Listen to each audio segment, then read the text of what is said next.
We started this course with a conversation about human dignity. And it is the topic of human dignity that brings us to the last class of supervision and evaluation.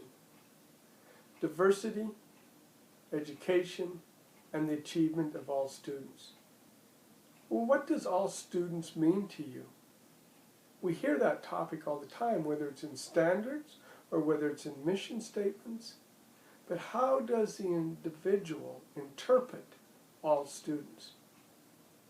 In the PowerPoint slides for this class, I've provided a YouTube link to a video that has impacted me, and I hope that this video impacts you as well.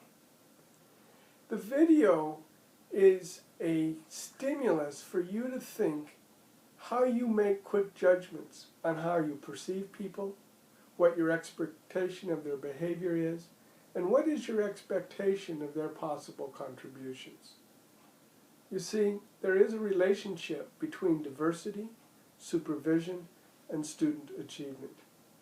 As Glickman et al. Noted in your reading, if we need to change schools and the way we teach to close the achievement gap, then addressing diversity should be a task of instructional supervision. Recognizing destructive behaviors is an inside-out approach, or even an inside-out journey. We must begin with ourselves. We must become aware of our inherent biases and how we interact with people who are different than we are. We need to go to that Johari window and look at the unknown self.